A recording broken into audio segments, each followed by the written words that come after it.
No céu, existe algo mais do que as estrelas.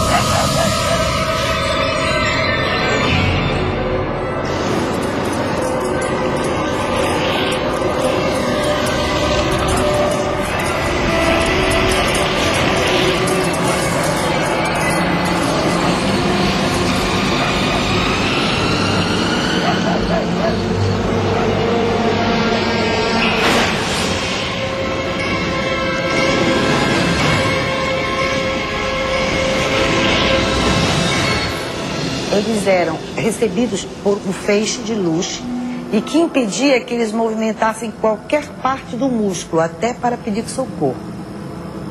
E que, a partir daí, a dor se tornava insuportável e eles eram tomados de profunda fraqueza, como se eles estivessem sendo dopados. Outros moradores da região também veem a luz misteriosa e são atacados por ela. Vizinha. Eu, hein? Vou dormir aqui embaixo. Brisa lá em cima tá super de mosquito. Ó, amanheceu, a gente pega o rumo. Precisa chegar cedo em Alcântara. E aí, Zé? Vai dormir no cafofo? Vou arrumar meu campo por aqui. Precisando de um bom descanso hoje. Esse dia é cansativo. Esse foi. Amanhã eu vou prender a âncora. Até amanhã. Vocês guardaram o peixe, gente? Eu guardei Guardaram. tudo. Olha lá, hein? Se você acordar, me chama. Tu é um aí, tô quebrado.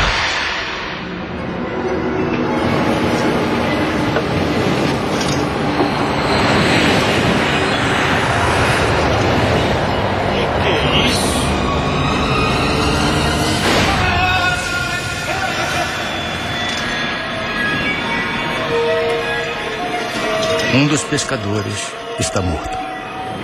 O que me chamou a atenção é que quando eu atendia uma pessoa de uma localidade chamada Airi e uma de uma localidade chamada Candeuba, elas eram distantes mais de 100 quilômetros.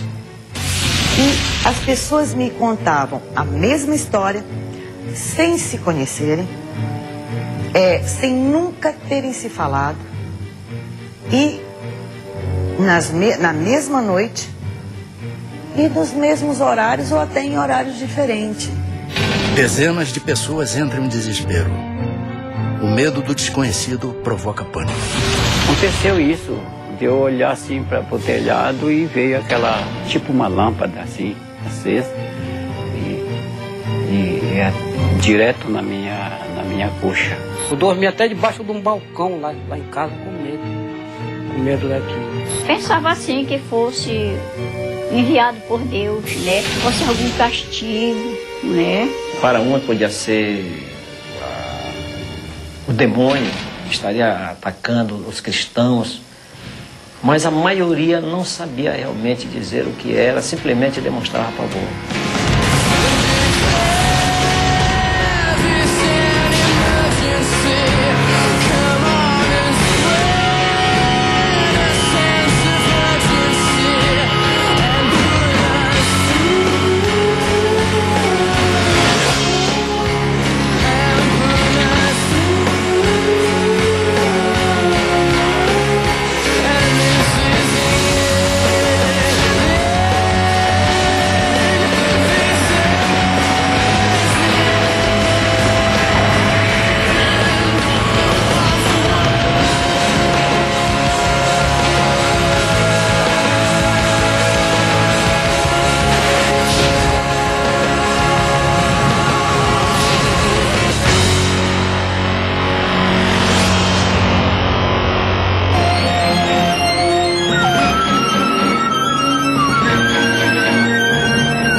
Boa noite.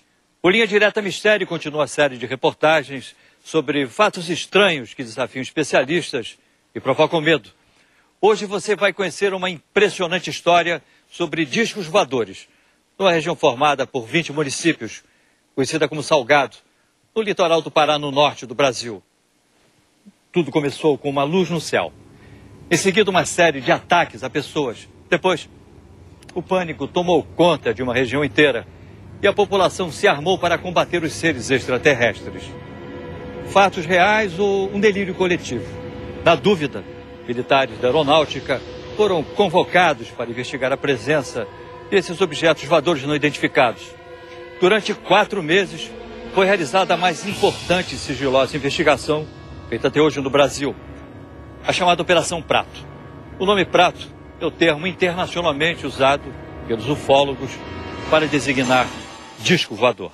A Operação Prato foi, até onde se sabe, pelo menos até hoje, a única ocasião confirmada, documentada, em que uma equipe de militares das Forças Armadas de um país esteve envolvido diretamente num processo de aproximação, identificação e possível contato com seres não terrestres, não humanos, procedentes de outros pontos do universo. A Operação Prato é um dos casos mais fantásticos que tem na ufologia brasileira. O comandante da missão secreta era este homem, o coronel da aeronáutica, o Irangê Holanda Lima, que na época era capitão.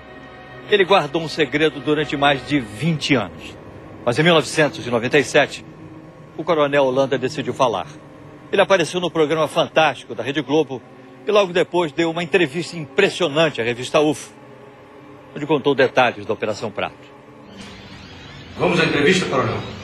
Pai, o material que você pediu está tudo aqui. Essa é minha filha Daniela. Tudo bom? Como vai? Minha enteada Ana Paula. Tudo bom? Eles são Marco e Ademar, que são ufólogos. Só por curiosidade, coronel, por que o senhor resolveu falar só depois de tanto tempo? Se não contar o que eu vi, amanhã eu posso estar morto. E a história corre. O envolvimento com a Operação Prato, ela começou com a informação dada pelo prefeito da região onde estavam ocorrendo essas coisas. Mesmo antes da aeronáutica chegar ao local, nós já ficamos sabendo que a população estava assustada.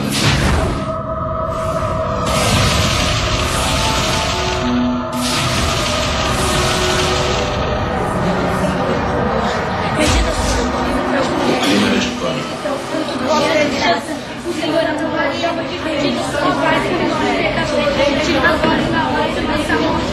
Se esse maldito chupa-chupa aparecer, a gente acaba com eles. Ele que acaba com nós.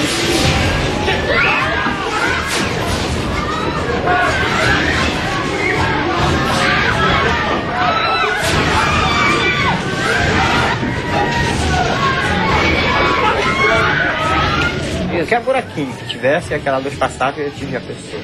E a arma nossa aqui, já sabe, que é pau, pedra, uma espingardadinha carregada pela boca.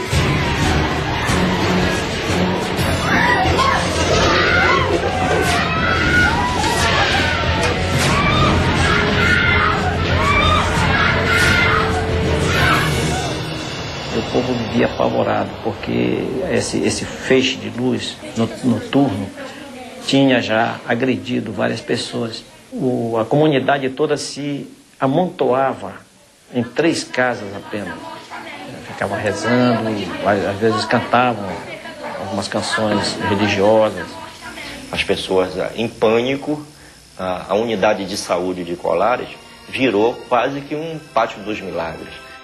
Depois dos ataques a moradores, a única médica da região, doutora Adelaide, tenta dar conta de tantos feridos.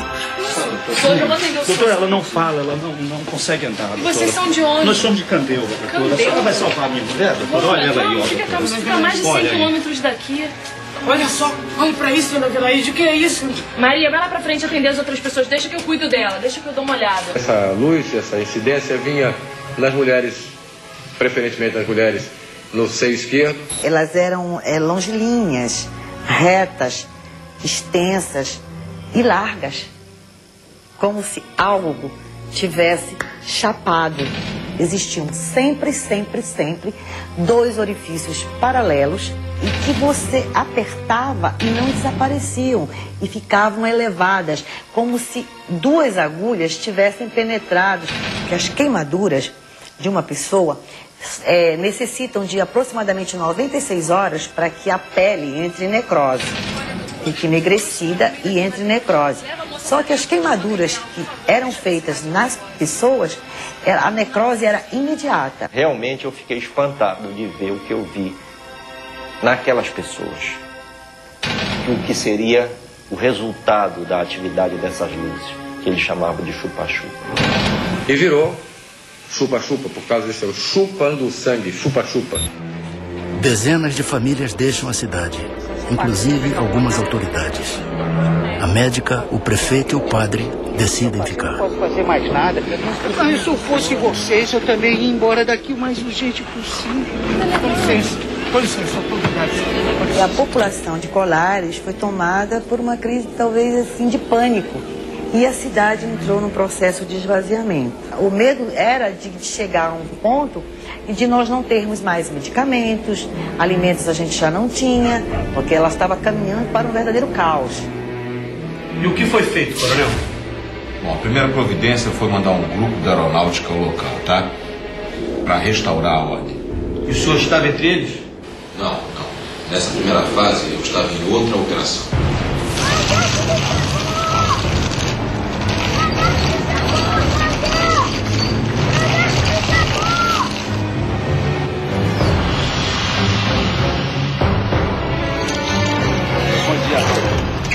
Tudo bem? Tudo bem. Nós estamos aqui numa missão para aeronáutica. Graças a Deus que vocês chegaram. Sargento, as pessoas estão desesperadas. A senhora quem é? Ela é a doutora Velaide. Eu acho que nós vamos precisar muito da senhora. E esse é o prefeito. Bom dia, prefeito. Tudo bem? Bom, eu gostaria que os senhores explicassem pra gente o que está acontecendo exatamente. Bom. Eu só vou pedir um momentinho que a gente precisa montar o acampamento. Tudo bem? Vocês podem me acompanhar aqui na sombra? Pois não. De modo que algumas pessoas podem compartilhar, de repente, de uma situação emocional e essa situação emocional se propagar. Isso típico, por exemplo, é em casos de pânico dentro de um cinema, dentro de um supermercado, onde se avisa, de repente, que tem fogo, né? Então as pessoas, de repente, saem correndo, umas passam por cima das outras, há mortes, etc. E, de repente, o supermercado ou o cinema nem estavam pegando fogo.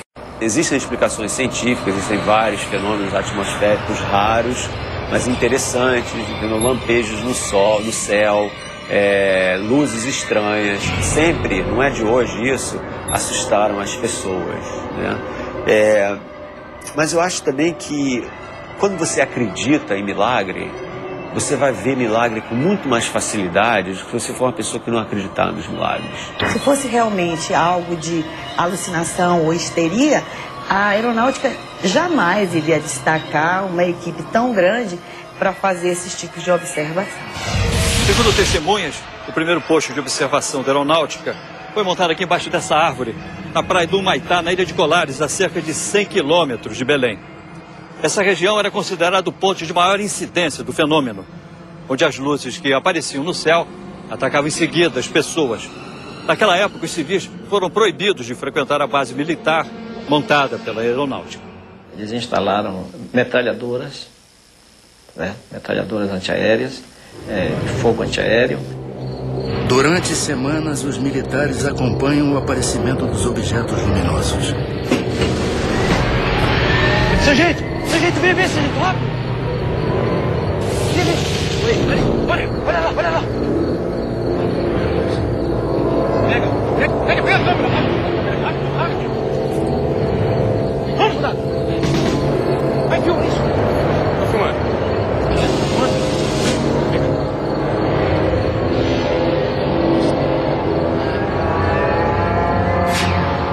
Tem 20 anos que eu converso com pessoas que dizem que têm contatos com seres, né, que se dizem extraterrestres, né?